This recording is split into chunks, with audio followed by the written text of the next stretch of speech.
Next third యూనిట్లో second important already మనం 2 functions discuss చేసాం. ఫస్ట్ ఏమో యూలర్స్ ఫంక్షన్. మోబియస్ ఫంక్షన్ అంటే మ్యూ అని చెప్పాం. యూలర్స్ ఫంక్షన్ అంటే 5 అని చెప్పాం. ఈ 5 మీద 5 ప్రాపర్టీస్ చెప్తున్నాం చూడండి. ఇక్కడ 5 have the following 3 properties. First property ఏంటంటే phi of P power alpha equal to P power alpha minus P power alpha minus 1. P అనేది prime number. Next phi of M N equal to phi of M into phi of N into D by phi of D. D అంటే GCD of M comma N. Next A divides B అయితే phi of A divides phi of B. Next ఈ 3 properties ఎక్కువ very very important. అవి చూడండి. First మనం improve చేయాలి. Phi of P power alpha is equal to P power alpha minus P power alpha minus అని చెప్పాలి. Already last time చెప్పాను. ఫై of ఎన్ అంటే ఏం చెప్పాను నేను, ఎన్ ఇంటూ ఫై ఆఫ్ అంటే product of P divides N 1 - 1 by P. ఇప్పుడు N ప్లస్లో ఏం తీసుకోవాలి మనం, పీ పవర్ ఆల్ఫా తీసుకోవాలి. అంటే P power alpha into phi of P divides P power alpha 1 - 1 by P. P divides P power alpha అంటే P prime number అవ్వాలి. P power ఆల్ఫాలో ప్రైమ్ నెంబర్ ఏంటి, పీ ఒకటే. ఆల్ఫా వాల్యూ 2 అయిందనుకో 2 square prime number అవ్వదు. అలాగే 3 square power కనుక ఉంటే ప్రైమ్ నెంబర్ అవ్వదు. కాబట్టి ఓన్లీ ఒకటే డివైస్ వస్తుంది మనకి. P divides P power alpha prime number ఒకటే. అదేంటి, పీ ఇట్స్ సెల్ఫ్. బట్ ఇది ఒకే వాల్యూ ఉంటుంది, 1 - 1 బై పీ. అదే ఇక్కడ రాస్తాం. P is the only prime number that divides P power alpha. ఇప్పుడు పీ పవర్ ఆల్ఫా 2 టర్మ్స్ మీద అప్లై చేయండి. పీ పవర్ ఆల్ఫా ఇంటూ 1 అంటే P power alpha minus P power alpha into P power alpha into 1 by P అంటే P power alpha minus 1 వచ్చింది. But first equality prove చేయండి.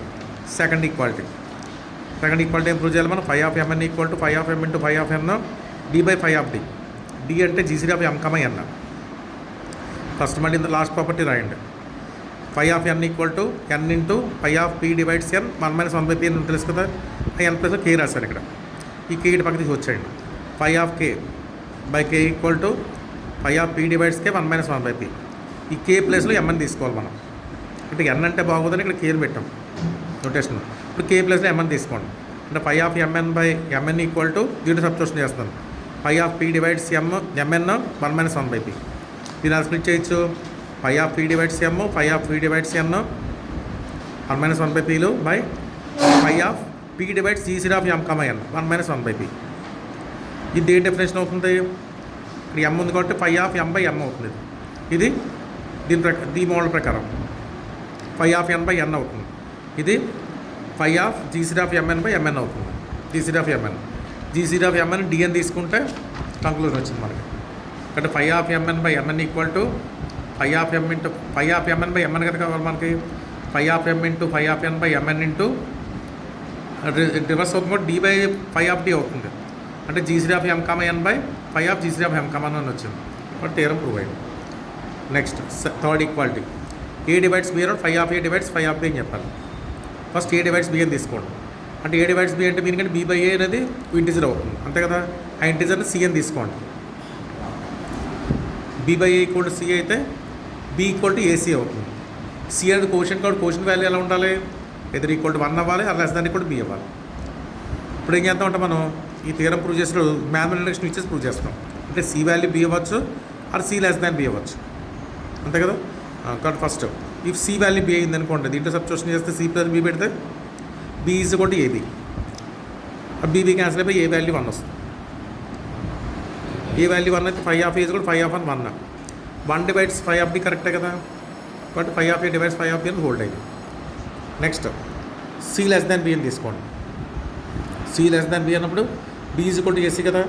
అంటే phi of B equal to phi of AC. Second property ప్రకారం దీన్ని ఎలా రాయొచ్చు, phi of A into phi of C D by phi of D. D అంటే GCD of A comma C note చేస్తాం. ఇప్పుడు ఏం చేద్దామంటే మనం మెయిన్ ప్రూవ్ చేస్తుంది ఏంటి, ఏ డివైడ్స్ బి అయితే phi of A divides phi of B అని ప్రూవ్ చేయాలి. ఇది మ్యాథమెటికల్ ఇండక్షన్ ఇచ్చేసి ప్రూవ్ చేద్దాం బి మీద. అంటే B equal to 1 first prove చేయాలి. కాబట్టి next any number less than బీకి ప్రాపర్టీ హోల్డ్ అవుతుంది తీసుకుని ఇండక్షన్ ప్రకారం ప్రూవ్ చేస్తాం. కాబట్టి ఫస్ట్ ఏమో బి ఈక్వల్ టు 1 అయింది అనుకోండి, అది దీంట్లో సబ్స్టిట్యూషన్ చేస్తే ఏసీ ఈక్వల్ టు 1 అయింది. ఏసీలు 2 ఇంటిజర్స్ కాబట్టి ప్రోడక్ట్ ఆఫ్ 2 ఇంటిజర్స్ 1 అవ్వాలంటే ఇది ఏ ఈక్వల్ టు 1 అవ్వాలి, సి ఈక్వల్ టు 1 అవ్వాలి. ఇప్పుడు ఏమవుతుంది మనకి phi of A equal to phi of C equal to phi of 1 equal to 1 అవుతుంది. Since 1 divides phi of A కాబట్టి phi of A divides phi of B కూడా prove అయింది. Next A G ఏం చేయమంటారు, బీ కన్నా తక్కువ నెంబర్స్కి ఈ ప్రాపర్టీ హోల్డ్ అవుతుంది చెప్తున్నాం. అంటే suppose alpha less than B అయిందనుకోండి, ఆల్ఫా డివైడ్స్ బి అయితే 5 of alpha divides 5 of B అని హోల్డ్ అవుతుంది. అది తీసుకోవాలి. అర్థమైందా? But A divides B holds అంటే assume that the property A divides B implies 5 of A divides 5 of B holds for every positive integer alpha less than B. That means alpha less than B అయితే ఈ property hold divides property hold అవుతుంది. అంటే suppose X divides alpha అయిందనుకోండి, 5 of X divides 5 of alpha అవ్వాలి. Okay, అంటే D కన్నా ప్రతి నెంబర్కి ఈక్వల్ హోల్డ్ అవుతుంది ప్రాపర్టీ చెప్తున్నాం. Suppose alpha less than B అయితే ఎక్స్ డివైడ్స్ 5 ఆఫ్ ఆల్ఫా అయితే ప్రాపర్టీ రాసేయచ్చు మనం. 5 of X divides 5 of alpha అని రాసేయచ్చు. ఏగైన్ ఏకి లెట్ ఏకి సికి జీసీటీ డి అని తీసుకోండి. మీనింగ్ ఏంటి? D divides A, D divides B, D divides C. Already C అనేది బి కన్నా చిన్నదని తీసుకున్నాం కదా మనం. సి లెస్ దాన్ బి కాబట్టి ప్రాపర్టీ హోల్డ్ అవ్వాలి. అంటే 5 of D divides 5 of C అవ్వాలి. డివైడ్ అయిందంటే మీనింగ్ ఏంటి? 5 of C by 5 of D equal to some integer. ఇప్పుడు రాయండి 5 ఆఫ్ బిని మనం ఎలా రాస్తాం? 5 ఆఫ్ బి ఈక్వల్ 3. దీంట్లో సబ్స్టిట్యూషన్ చేయండి. ఇక్కడ 5 ఆఫ్ బి ఈక్వల్ అంటే మనకి సెకండ్ ఇన్ఈక్వాలిటీలో ఒప్పుకున్నది 5 of A into 5 of C by 5 of A into 5 of C D by 5 of D కదా ఉంది ఇక్కడ. అది ఇక్కడ రాస్తాను చూడండి. అంటే కొంచెం ఆర్డర్ మార్చి రాస్తాం. 5 ఆఫ్ ఏ ఇంటూ డి రాసి 5 of C by 5 of D రాశాను. మనం 5 of C by 5 of D అంతా కే అన్నాం కదా, లేదు కే సబ్స్టిట్యూషన్ చేస్తాం. అంటే 5 of A into D into K అంటే 5 of B equal to some integer into 5 of A వచ్చింది. దాని మీనింగ్ ఏంటి? 5 of A divides 5 of B right. But A less than B అయితే 5 of A divides 5 of B అంటే మనకి అన్ని numbers దగ్గర hold అయింది. ఓకే, ఈ 3 ఈక్వల్స్ దీంట్లో ప్రిపేర్ అవ్వండి. Next digital product definition. ఇది ఇంపార్టెంట్. ఇది అంటే ఎఫ్ కామా జీలు రెండు అర్థమెటికల్ ఫంక్షన్స్ తీసుకున్నాం అనుకోండి, వాటి డిజిటల్ ప్రోడక్ట్ని ఎఫ్ స్టార్ జీ నోట్ చేస్తాం. ఎఫ్ స్టార్ జీని ఎలా డిఫైన్ చేస్తామంటే sigma D divides N F of T G of N by D అని రాస్తాం. Sigma D divides N F of T G of N by D. మనం దీని మీద main theory ఏంటంటే డిజిటల్ ప్రోడక్ట్ అనేది అసోసియేటివ్ అవుతుంది చెప్పాలి, కాంపిటేటివ్ అవుతుంది చెప్పాలి. కాంపిటేటివ్ మీనింగ్ ఏంటంటే ఈ రెండు ఇంటర్చేంజ్ చేస్తే ప్రాబ్లం లేదు. అంటే ఇక్కడ జీ ప్లస్లో ఎఫ్ రాసిన ఎఫ్లో జీ ప్లస్లో కూడా హోల్డ్ అవుతుంది. అది ప్రూవ్ చేస్తాం ప్రాబ్లం. డిజిటల్ ప్రోడక్ట్ డెఫినేషన్ ఏంటి? ఎఫ్ కామా జీలు 2 అథమెటికల్ ఫంక్షన్స్ అయితే ఎఫ్ స్టార్ జీని దీన్ని డిజిటల్ ప్రోడక్ట్ అంటాం. దాన్ని ఎలా డిఫైన్ చేస్తాం? F star G of N equal to sigma D divides N F of D into G of N by D define చేస్తాం. దాని ప్రాపర్టీస్ చెప్తాను చూడండి. Digital product properties. Digital product అనేది కాంపిటేటివ్ అవుతుంది చెప్పాలి. అంటే ఎఫ్ స్టార్ జీ అన్న G star అన్న ఒకటని చెప్పాలి. Next digital product associative property hold అవుతుంది చెప్పాలి. ఫస్ట్ మనం కాంపిటేటివ్ చెప్తాం. F star G of N తీసుకోండి. Sigma D divides N F of D into G of N by D. అంతే కదా. డి డివైడ్స్ ఎన్ అంటే మీనింగ్ ఏంటి? ఎన్ బై డి అనేది ఇంటిజర్. అంతే కదా. కాబట్టి ఎన్ బై డి అనేది మనకి ఇంటిజర్. ఎన్ ఎలా రాస్తుందంటే D into N by D అని రాయొచ్చు కదా. D into N by D అని రాయొచ్చు. ఇప్పుడు ఏం చేస్తారు? డీనేమో ఏ అని తీసుకోండి దీంట్లో, ఎన్ బై డీనేమో బి అని తీసుకోండి. అప్పుడు ఎంత వస్తుంది మనకి ఇక్కడ? F star of G is equal to ఏం చెప్తున్నాను అర్థమైంది కదా. డి ప్లేస్లోనేమో ఏ తీసుకోమన్నాను, ఎన్ బై డి ప్లేస్లో బి తీసుకోమన్నా. అంటే ఇది N is equal to A B అవుతుంది. But N is equal to AB F of A into G of B అని వచ్చింది. ఇంటీజర్స్లో ప్రోడక్ట్ ఎలా మార్చేసుకోమన్నాం. దీన్ని G of B into F of A అని రాయొచ్చు. అంటే G star F of A అని వచ్చింది. ఇక్కడ మార్చుకోవడం గుర్తుపెట్టుకోవాలి.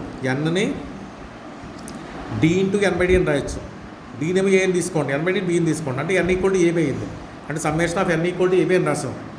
F of A into G of B interchange చేయండి. G of B into F of A. But G star F వచ్చింది. ఇప్పుడు మనకి ఏ ప్రాపర్టీ హోల్డ్ అయింది? కాంపిటేటివ్ ప్రాపర్టీ హోల్డ్ అయింది. నెక్స్ట్ అసోసియేట్ ప్రాపర్టీ చెప్పాలి. అందువల్ల ఏం చేస్తారంటే ఎఫ్ స్టార్ ప్రాపర్టీ అంటే ఏం చెప్పాలి? F star G star H is equal to F star G star H అని చెప్పాలి. ఈ ప్రాపర్టీ ప్రూవ్ చేయాలి. ఫస్ట్ తీసుకుందాం. ఫస్ట్ బ్రాకెట్ మనకి ఎఫ్ స్టార్ జీ ఉంది కదా. ఎఫ్ స్టార్ జీని కే అని తీసుకోండి. అంటే కే ఆఫ్ ఎన్ ఎంత అవుతుంది మనకి? ఎఫ్ స్టార్ జీ ఆఫ్ ఎన్. దానికి ఈ డెఫినేషన్ రాయండి. ఇప్పుడు డి డివైడ్స్ ఎన్ డెఫినేషన్ కాదు, ఈ డెఫినేషన్ కాకుండా ఏబీలో రాయండి. N is equal to AB F of A into G of B అని రాస్తాం. ఇప్పుడు F star G star H LHS తీసుకున్నాం అసోసియేటివ్ ప్రాపర్టీలో. ఆఫ్ ఎన్ తీసుకోండి. ఎఫ్ స్టార్ జీని కే అని తీసుకున్నాం కదా. But K star H of N. దీని కూడా ఈ డెఫినేషన్ రాయండి ఇలాగా ఎన్ ఈక్వల్ టు ఏబీ మోడల్లో. బట్ దీని ఎలా రాయచ్చు? ఇక్కడ ఎన్ ఈక్వల్ టు ఇక్కడ ఏబీ ఉంది సిడి రాయండి. CD K of C into H of D. ఇప్పుడు ఎన్ ఈక్వల్ టు సిడి మళ్ళీ కే ఉంది. కే అంటే ఏంటి చెప్పాను ఇక్కడ నేను? N equal to AB F of A అంటే జీ ఆఫ్ బి రాస్తాను. ఇక్కడ నోట్ చేయండి. 3 సమ్మేషన్లు రాసేస్తాం.